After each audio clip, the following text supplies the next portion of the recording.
Bismillahirrahmanirrahim. Babul hadi wa talasuna fi fadl tarbiyatul aulad. Bab yang ke-31 menjelaskan tentang keutamaan mendidik anak. Jadi kita sebagai orang tua mendidik anak itu sebuah anugerah, sebuah keutamaan, keistimewaan dari Allah Subhanahu wa taala. Jadi kita ketika bisa punya anak, bisa mendidik, pertama tentunya iman dulu ya. Akidah Islamiyah husna wal jamaah, minimal akidah yang wujud dalam bakom ya. Nah, itu sama lawan-lawannya ya. Terus juga sifat bagi Allah, bagi Rasul, lawannya sifat bagi mustahil, maksudnya Allah sama Rasul, sama sifat jaiz. Nah, itu harus kita tanamkan. Nah, terus yang kedua tentang bagaimana caranya sholat, wudhu ya, dan ibadah-ibadah yang lainnya. Nah, ini sebuah keistimewaan, anugerah, dan sebuah pahala yang sangat besar.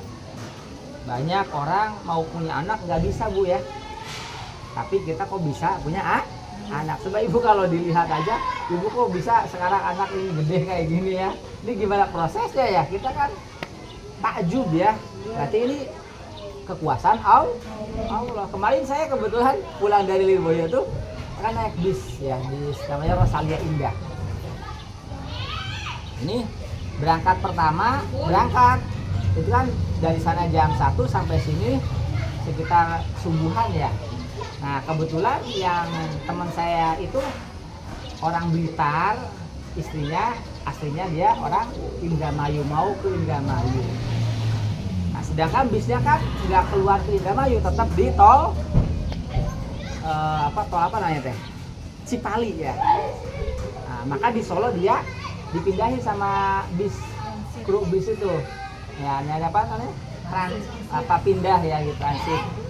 Tapi masih bis yang itu, tapi PO-nya sama tapi bisa beda. Nah, ceritanya gini Bu, menarik.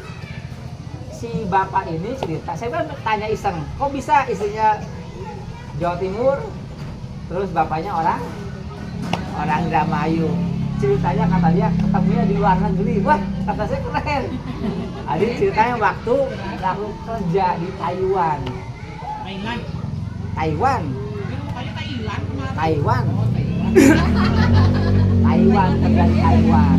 Saya bilang gajinya berapa? Sebulan 15 juta. Di sana kerja udah 15 tahun. Coba bayangkan Bu, 15 tahun, satu bulannya 15 juta. Satu tahun aja bisa dapat 180 juta. Berarti kalau 15 tahun berarti hampir 2M kurang lebih ya. 2M. Saya bilang, oh udah banyak bener Pak. Ya kata dia, emang kalau uang itu tergantung kita. Kalau kita hanya kerja niatnya pengen punya apa-apa, bisa kita hemat di sana kan. Bisa pulang, bisa beli mobil, bisa haji, umroh orang tua umpamanya, bikin rumah yang bagus kan bisa ya. Tapi kalau orang nggak bisa memanage, apalagi kata dia orangnya kagetan, di rumah biasa nggak punya uang, di sana punya uang banyak, kan sebulan 15 juta. Akhirnya apa? Hambur-hambur ya. Pas liburan Sabtu Minggu jalan-jalan, main ya. Wah, macam-macam. Di sana tuh bebas banget. Peraturannya nggak ini kan. Mau dugem, mau apa aja bebas bisa. Jadi uang bisa cepet habis. Tapi kalau orang yang hemat kan malah ditabung.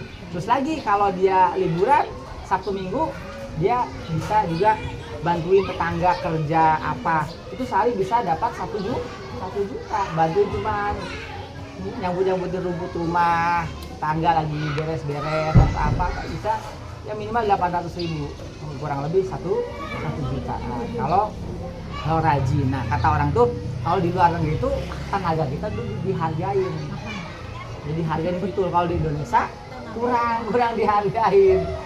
Kalau di luar negeri kerjaan banyak, orang sedikit, maka ngambil dari Indonesia di antara. Kalau di Indonesia orang banyak, kerjaan sedikit, makanya banyak orang nganggur gitu kata dia tuh gitu kan. Dia kerja di pabrik ini spare part mobil motor lah gitu ya.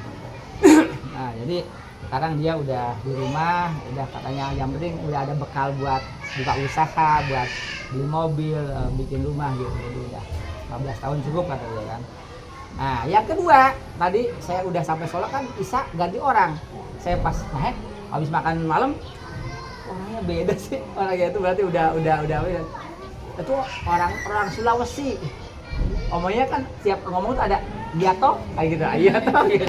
Ya, orang Sulawesi ya. Sulawesi, Jayapura juga gitu ya. Sulawesi. Ternyata apa Bu? Dia profesinya dokter hewan. Dokter hewan, saya kok saya bisa gimana ceritanya jadi dokter hewan kan, saya bilang gitu kan. Ternyata dia pilihannya sih sebenarnya tentang teknik elektro atau apa. Pilihannya kedua dokter hewan. Akhirnya yang diterima dokter hewan dia. Gitu. Nah dia nikah sama istrinya 9 tahun nggak punya anak. Akhirnya dia pengen poligami kan, istrinya nggak mau, pengen cerai aja. Tapi padahal kata si bapak itu kan di Islam kan ada idah ya. Idah tahu idah? Habis cerai kan ada idah. Idah itu kan minimal 3 kali suci atau 3 kali head ya. Nah, jadi sekitar 4 bulanan ya. Nah itu tujuannya kalau secara fikih kata saya kan membersihkan nasab ya. Jadi menjelaskan ini nasab dari siapa kalau umpamanya nikah lagi. Kalau umpamanya dia langsung nikah, dia kan tanda tanya apakah nanti sama suami yang udah cerai atau sama suami baru. Maka di Islam ada idah, membersihkan rahim, membersihkan nasab, menjelaskan nasab kemana nanti arahnya anak itu. Maka ada. Nah ketika 3 bulan nggak ada hubungan suami istri, nanti berhubungan itu biasanya cepat berbuah atau cepat jadi hamil. Nah kata si bapak itu juga sebenarnya harusnya saya itu sama istri saya itu dulu 3 bulan baru hubungan, nanti punya anak. Nah secara kedokteran kan gitu ya. Nah itu baru punya. Saya bilang tanyakan Pak, bapak udah mempraktekkan itu belum? Dulu 3 bulan terus hubungan. Enggak, karena saya semangat sama istri saya pengen punya anak, jadi tiap malam aja. Enggak ada terus 9 bulan 9 tahun dia punya anak anak. Padahal secara teori itu dia punya kan, karena dia dokter hewan gitu. Tapi saya saking semangatnya juga nggak bisa cerai 3 bulan. Akhirnya ya udah cerai gitu kan.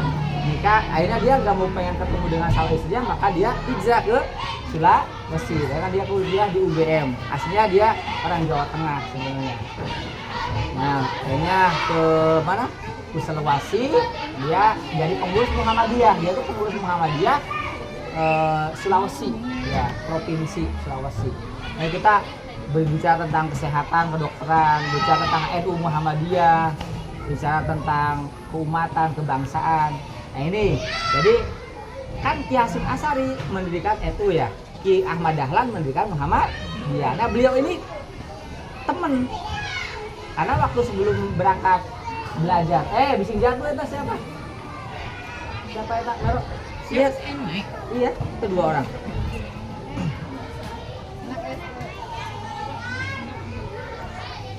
Nah, jadi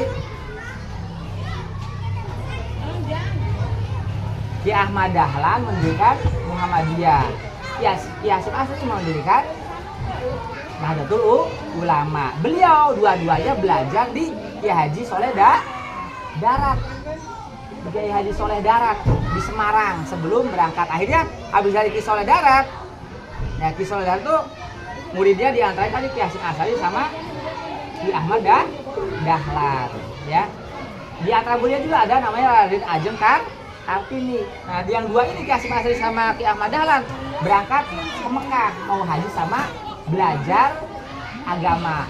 Salah satu guru di antaranya ada Syekh Khotim Minangkabau. Jadi Ki Hasyim Asy'ari sama Ki Ahmad Dahlan itu adalah satu guru. Cuman ketika pulang dari belajar di Mekah, pulang ke Indonesia, Ki Ahmad Dahlan mah mendirikan Muhammadiyah. Kenapa? Karena beliau itu penghulu. Ketua KUA di Jogja, di Keraton. Nah, maka beliau lebih berinteraksi, lebih mengajarkan Islam Muhammadiyah kepada kaum bangsawan atau menengah ke atas. Maka Ki Hasyim Asy'ari mendirikan NU tujuannya untuk orang-orang Islam yang belum tersentuh oleh Muhammadiyah, yaitu kaum menengah ke bawah, kayak kaum petani, nelayan, buruh, gitu kan. Agar apa, Islam itu rahmatan lil alamin, semuanya dapat. Nah makanya Muhammadiyah kan banyaknya sekolah-sekolah formal, universitas sama rumah sakit. Kalau NU enggak, NU biasanya majelis taklim, ya pesantren yang digarap. Tapi sekarang orang Muhammadiyah, kalau zaman dulu yang punya pesantren pasti orang NU. Kalau zaman dulu yang punya sekolah pasti orang Muhammadiyah. Ya, yang punya sekolah universitas biasanya orang Muhammadiyah. Karena menengah ke atas. Yang kiasi masih di NU, kebanyakan pesantren. Tapi sekarang orang Muhammadiyah pun bikin pesantren, orang NU pun bikin sekolah sama bikin kampus. Nah itu si bapak itu anaknya sekolah di pesantren Sain Muhammadiyah di Jawa Tengah. Dia tuh habis nganterin anaknya gitu. Nah, jadi sama-sama NU Muhammadiyah mendidikan NKRI kan itu berdiri 1926. Muhammadiyah berdiri kalau nggak salah 1909, 10 tahun sebelum NU. Berarti Muhammadiyah. Iya, karena pulangnya dari Mekah ki Ahmad Dahlan dulu langsung bikin itu Muhammadiyah. Nah, Ki Hasim Asih pas pulang udah ada Muhammadiyah, tapi garapannya menengah ke atas. Bahkan Ki Hasim Asih ini kasihan dong orang-orang pinggiran, orang-orang menengah ke bawah, petani buruh, belum ada yang mengajarkan Islam. Maka bikinlah NU gitu. Jadi garapannya itu memang kenapa identiknya Muhammadiyah mah orang-orang kampus ataupun orang-orang menengah ke atas, karena ini lahir di Keraton Yogyakarta gitu. Sedangkan Ki Hasim Asari orang-orang menengah ke bawah karena memang beliau pengasuh pesantren Tebu Ireng Jombang. Tapi sama-sama satu guru ya. Sama-sama dulu Muhammadiyah zaman Ki Ahmad Dahlan masih sama kayak kita kunut.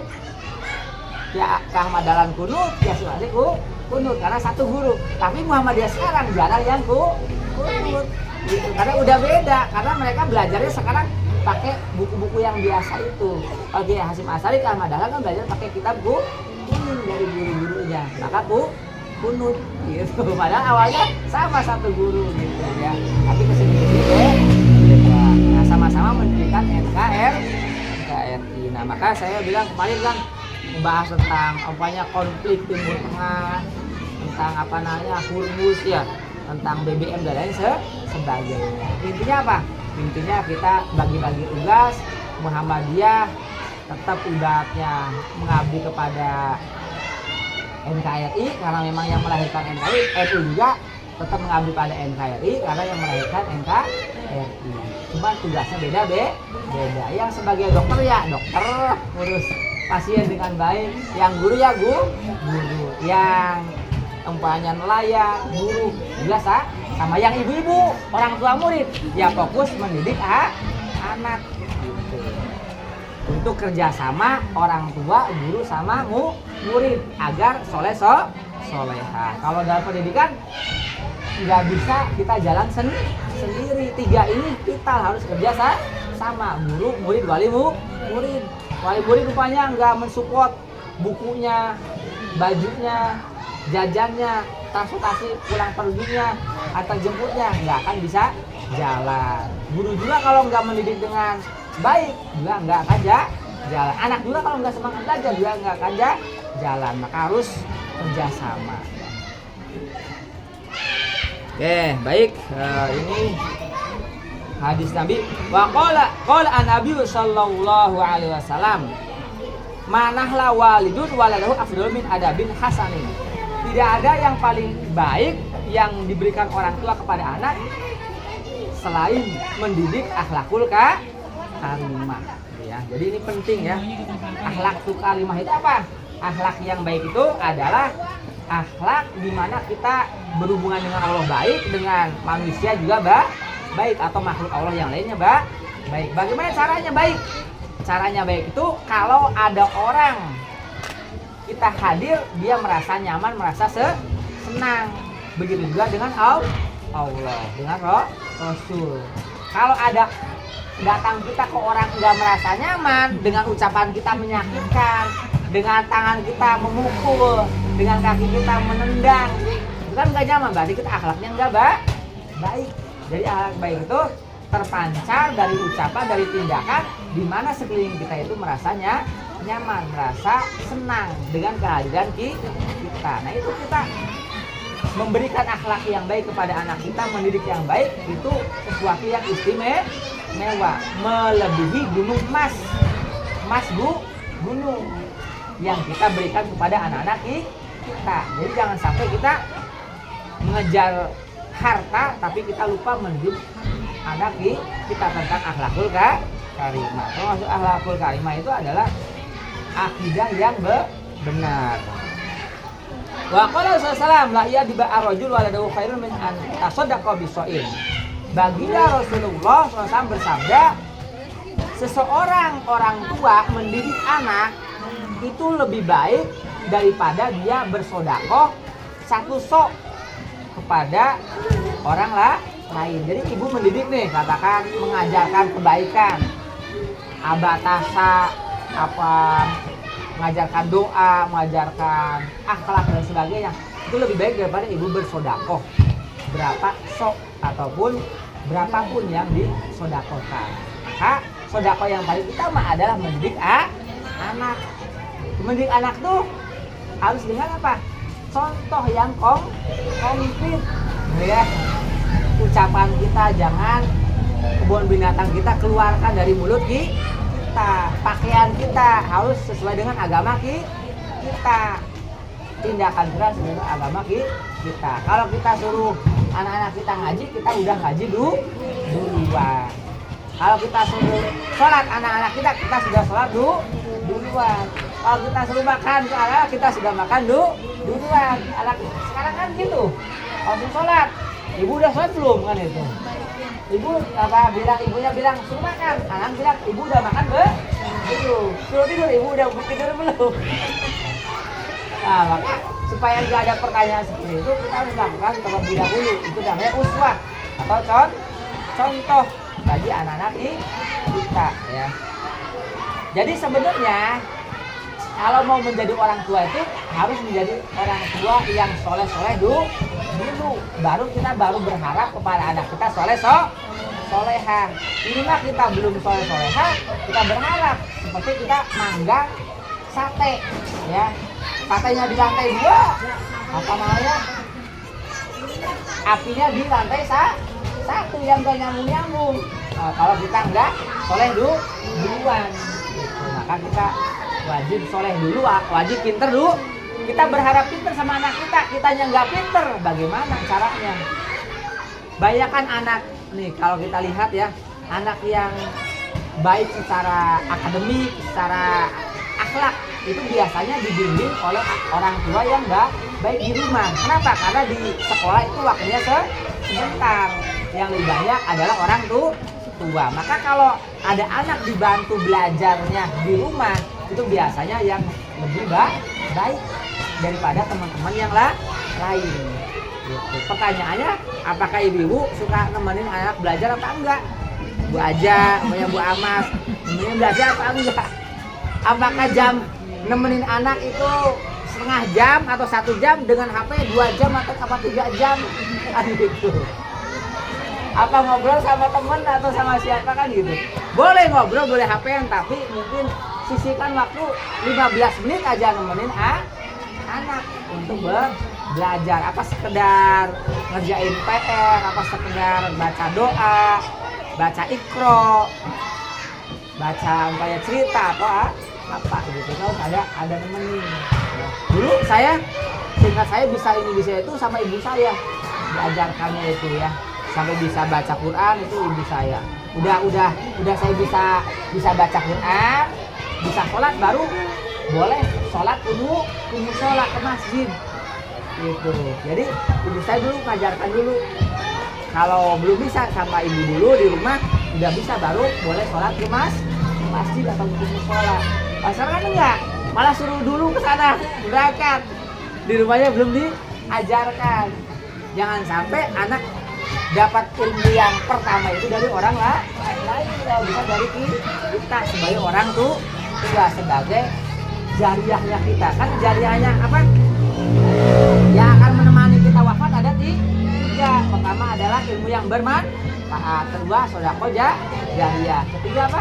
Anak yang soleh yang mendoakan orang tua. Nah ini jangan sampai kita tidak memberikan ilmu yang bermanfaat sama anak kita, apalagi masa-masa apa namanya fondasi kehidupan dia sebagai penerus sujud kita. Ingat Bu ya, anak kita itu sebagai penerus sujud kita, sebagai amal ibadah kita akan dilanjutkan oleh anak-anak kita. Jangan sampai kita tidak serius dalam mendidik anak. Jadi kita harus usahakan waktu walaupun setengah jam, 15 menit dalam 24 jam ya. Nggak ada tawar menawar mendidik anak ya. 24 jam masa 30 menit kita nggak bisa sisakan, atau ya kalau nggak 15 menit. Wa qala sallallahu alaihi wasallam akrimu auladakum wa asinu adabahum. Nah ini baginda Rasulullah SAW bersabda, muliakan anak-anak kalian dan didiklah akhlak-akhlak anak kalian. Jadi kita sebagai orang tua diperintahkan memuliakan anak-anak kita. Memuliakan dengan cara apa Bu? Tadi memilihkan katakan sekolahnya, memilihkan pondoknya, memilihkan pergaulannya, menyiapkan makanan, pakaian, tempat tinggal. Ya, jadi kalau bisa itu memang idealnya sebelum nikah itu kita ilmunya sudah pintar, ekonominya sudah ada, ya, akhlaknya kita juga sudah bagus, lalu kita nikah. Agar apa tadi anak-anak kita itu bisa kita muliakan tempatnya, pakaiannya, makanannya, akhlaknya, pendidikannya kita sudah cover gitu idealnya. Tapi kalau kita belum seperti itu, ya kita niatin ibadah. Ya, kita habis nikah kita mulai belajar, mulai mempersiapkan segalanya. Apalagi kan punya anak sekarang, anak kita kan berkembang ya, dari mulai TK, SD, MI, SMP, MA, kuliah, ya mondok ya. Kalau bisa kita kirim ke pesantren yang ada mondoknya. Di sana ada yang mondoknya, pesantren ada sekolahnya gitu. Agar apa? Dunia akhiratnya dapat. Wa qala sallallahu alaihi wasallam man aroda ayyar huma hasidahu fali adib waladahu. Baginda Rasulullah SAW bersabda, barang siapa pengen mengalahkan orang yang hasud, hasud, maka didiklah akhlak kepada anak kita. Jadi kalau kita punya orang hasud, orang yang tidak senang sama kita nggak usah peduli. Kita lebih baik kita fokus mendidik anak kita tentang akhlaknya. Kalau kayak gitu, dengan sendirinya orang hasud akan kalah dengan kita. Kenapa? Karena penerus kita itu lebih baik. Usahakan anak kita lebih baik dari kita, dari ilmunya, dari akhlaknya, dari ekonominya, dari segalanya harus lebih dari kita. Jadi orang tua yang sukses ketika anak kita lebih segalanya dari kita. Kalau kita umumnya S1, anak kita S2. Kalau kita dulu mondok 10 tahun, usahakan anak kita mondok 15 tahun. Kalau kita punya harta 1 mobil, usahakan anak kita lebih 1 mobil. Kalau kita punya rumah 1, usahakan anak kita punya 3 rumah kan gitu. Jadi kesuksesan orang tua itu ketika anak kita lebih dari kita secara ekonomi, secara akhlak, secara keimanan, secara semuanya yang baik ya. Nah, maka apa? Di sini orang tua berperan untuk memilihkan sekolah dan pondoknya dan kampusnya. Wa qala sallallahu alaihi wasallam an-nazru ila wajhil aulad bi syukrin kan nazri ila wajhi nabihi. Baginda Rasulullah SAW bersabda, memandangnya orang tua kepada anak-anaknya itu sama seperti memandang umat kepada nabinya. Jadi kita pengen melihat Nabi Muhammad SAW, kata Nabi itu bisa pahalanya sama kita memandang anak-anak kita. Kita pandangi anak kita sama kayak kata Nabi, dengan syukur itu sama kayak kita memandang wajah Nabi. Ibu pernah memandang wajah Nabi? Nah, maka kalau pengen memandang wajah Nabi, kata Nabi, pandanglah wajah anak-anak kita. Itu sama pahalanya kayak memandang wajah Nabi. Kalau bisa ini Bu, tiap mau tidur kita baca Inna Anzalna Fi Lailatul Qadar 7 kali mau tidur ditiupkan ke badannya atau ke mukanya. Itu insya Allah anak-anak kita terhindar dari maksiat. Manfaatnya terhindar dari maksiat. Jadi anak soleha. Yang kedua, usahakan habis maghrib anak kita satu anak dipatihahin oleh ibunya ini 41 kali. Bila hadrati umpamanya Rapsan Al-Fatihah Bismillahirrahmanirrahim sampai 41 kali. Saujab sama ya. Hadrati saujab. Fatihah sampai 41 kali. Kalau anaknya 2 berarti 82 kali. Ini perjuangan. Sebelum tidur.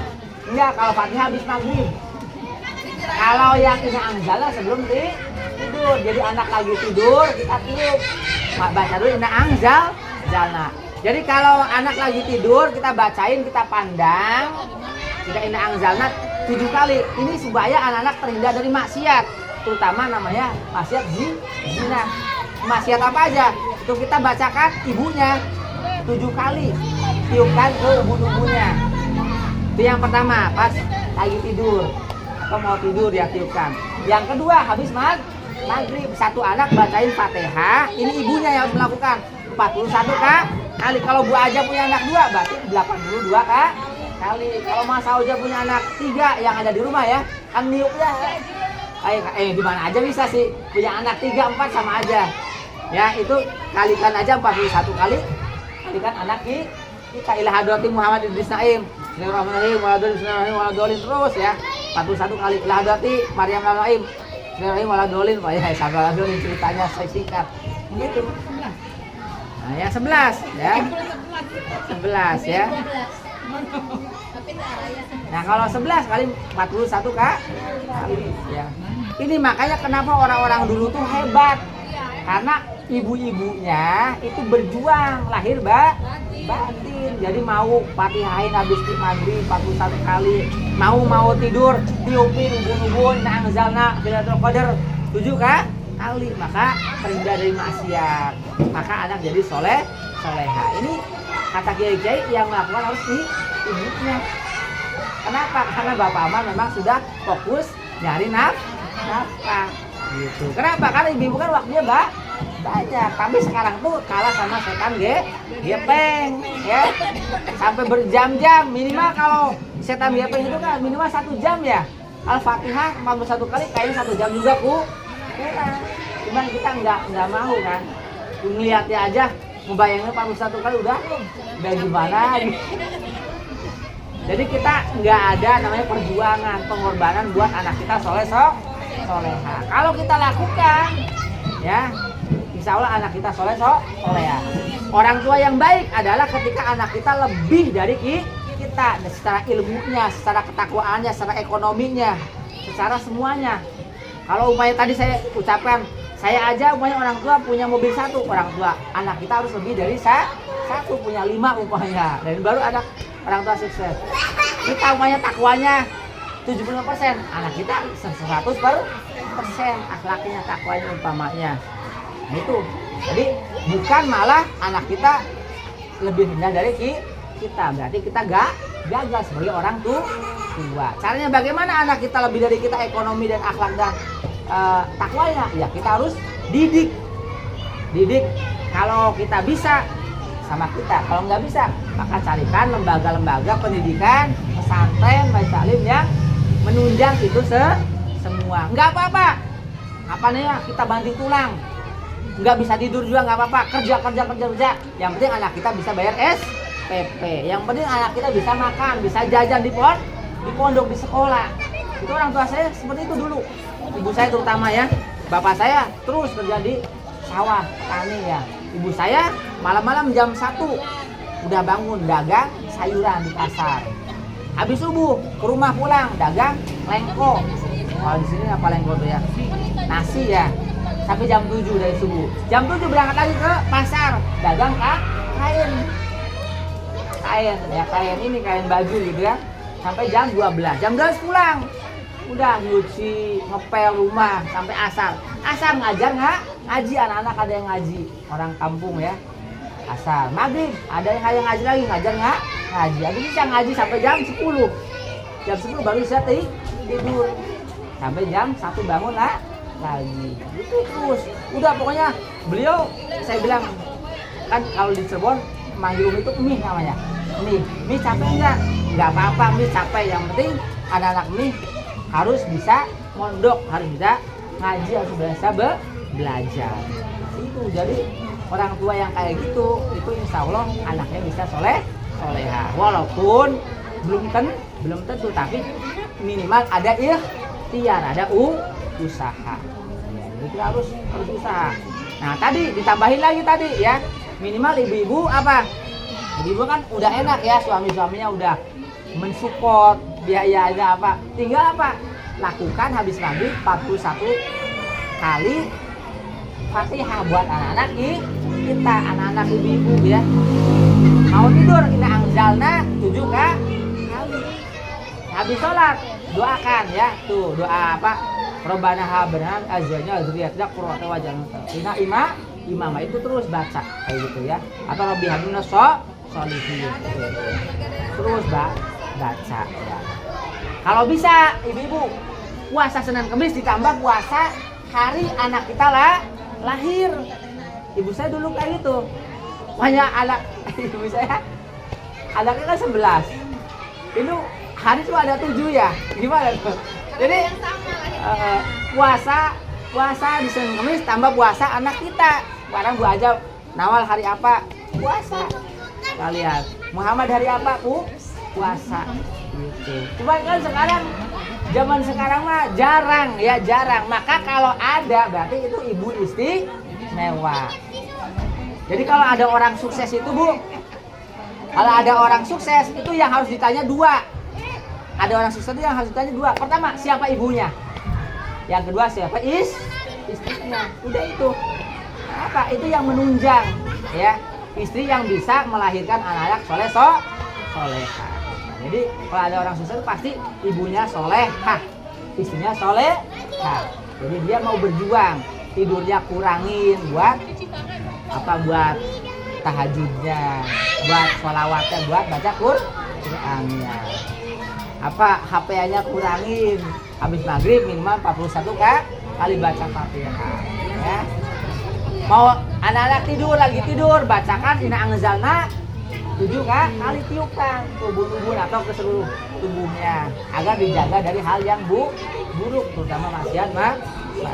Jadi memang kita orang tua kalau anak kita pengen sukses harus mau berjuang berkorban, nanti baru tahu hasilnya. Yang minimal gini Bu aja. Ibu punya ini enggak? Di rumah punya pohon-pohon kayak gini bunga? Ada yang punya bunga enggak? Itu ngerawat enggak? Kalau ngerawat pasti tumbuhannya baik. Atau punya ayam enggak? Punya ini tumbuhan enggak? Nah kalau yang tumbuhannya dirawat pasti kelihatan segar, bagus. Kalau yang nggak dirawat itu biasanya tidak bagus. Sama anak kita juga kalau kita pupuk dengan Fatihah, dengan Inna Anzalna, dengan sholat malam, baca Quran, sholawat, dengan kita puasain anak, maka tubuhnya akan baik, akan beda. Sama yang dibiarkan saja kayak itu, ibunya nggak pernah Fatihahin, ibunya nggak pernah sholawatin, baca Quran, tahajud, puasa, ya udah biasa aja, garung gitu. Tapi kalau umpamanya dirawat, dipupuk, lahir batin, makanannya pakaian dicumponin ya, disiapkan, ya ditambah dengan sholawatnya, tahajudnya, Fatihahnya, maka hasilnya akan baik gitu. Nah, pertanyaannya kepada kita semua sebagai orang tua, mau berjuang apa enggak? Mau berkorban apa tidak waktunya? Berkorban yang tadinya punya HP yang 3 jam, kita kurangi 1 jam buat doain anak kita. Umpamanya ya, baca Qur'annya, baca sholawatnya. Malam-malam walaupun kita dingin ngantuk, kita sempatin tahajud buat doain anak-anak kita. Nangis minta sama Allah agar anak kita soleh, agar bahagia, sukses, bahagia dunia dan akhirat. Ya. Nah ini, jadi kesuksesan anak tergantung orang tua tergantung orang tuanya. Jadi kita harus bayangkan anak kita sebagai penerus ibadah kita kepada Allah, sebagai penerus perjuangan kita, amal soleh kita kepada Allah. Gini aja Bu, ibu-ibu suka masak nggak? Perhatian nggak masak? Kalau nggak perhatian, udah goreng-goreng, ibu ngobrol terus, gosong nggak? Itu sama. Ibu-ibu ke anak-anak, biarkan ibu ngobrol terus. Itu aslinya kalau dilihat ya ada batinnya kelihatan, gosong itu anak kita. Cuma kita nggak kelihatan, nanti kelihatannya di akhirat gosongnya itu. Nah, alhamdulillah ya. Itu. Jadi kita ngegoreng aja bisa gosong kalau kita tinggalkan, apalagi anak kita nggak kita temenin, gosong itu nanti kelihatannya di akhirat. Nah itu ya, sama kayak nyuci, kayak apalah pokoknya kalau nggak perhatian kan nggak jadi. Nah kita anak kita harus lebih perjuangkan berkorbannya. Nah intinya memandang orang tua kepada anak-anaknya itu seperti memandangnya umat kepada nabinya. Jadi kalau kita pengen melihat nabi, itu bisa dapat pahalanya kalau kita melihat anak-anak kita. Maka melihat ini kan simbol apa? Simbol perhatian. Tidak hanya melihat, tapi kita simbol perhatian, pendidikannya diperhatikan, akhlaknya diperhatikan, makannya, pakaiannya, tempat tinggalnya kita perhatikan. Wa qala sallallahu alaihi wasallam, akrimu auladakum fa inna karamatal aulad sitrun yanzar. Baginda Rasulullah SAW bersabda, muliakanlah anak-anak kalian, karena memuliakan anak kalian bisa menutup kalian masuk api neraka. Jadi kata Nabi, muliakan anak kalian, karena memuliakan anak kalian itu bisa menutup kalian masuk api neraka. Kita itu pengen selamat dari api neraka, memuliakan anak kita. Dengan cara apa? Ya tadi, memberikan makanan yang bergizi yang halal, pakaian yang bagus yang halal, tempat tinggal yang bagus yang bersih yang halal, pendidikan yang bagus ya, yang menunjang untuk akhlaknya, untuk akidahnya, untuk hidupnya ya. Maka kalau orang tua bisa memuliakan anaknya, maka dia terbebas dari api neraka. Kan orang tua sekarang mah gini Bu, ada anak nangis kasih HP, dianya bisa nyantai HP-an, bisa nyantai ngapain ya, nangis HP itu jangan. Kalau bisa HP boleh tapi ada waktunya. Itu Bu, tahu nggak Bu yang namanya yang bikin Facebook namanya Mak Zirak ya, Mak Zirak. Orang mana tuh ya? Mak Zirak itu yang bikin Facebook Bu. Facebook itu yang menggunakan sedunia ada berapa miliar orang. Kalau 1 menit 1 rupiah dikalikan berapa miliar yang pakai, berarti dia dapat berapa miliar 1 menit. Bayangkan 1 jam, bayangkan 24 jam. Yang Facebook kan 24 jam. Dia kekayaannya sangat kaya. Tapi dia punya anak, melarang anaknya pegang HP sebelum umur 16 tahun. Nah kita yang nggak ada penghasilan dari Facebook, dari YouTube, dari HP, kita malah anak kita dikasih HP. Itu yang membuat Facebook maksud itu kalau belum umurnya anaknya 16 tahun nggak dikasih HP. Nah jadi kita kalau kita ya apa namanya, sebisa mungkin anak-anak beraktivitas ya, sholatnya 5 waktunya, ngajinya, sekolahnya, belajarnya, makannya, minumnya, tidurnya, BAB-nya harus kita perhatikan ya. Apa makan, minum, tidur nggak BAB gimana? Bahaya kan ya. Nah, maka kita biar juga perlu.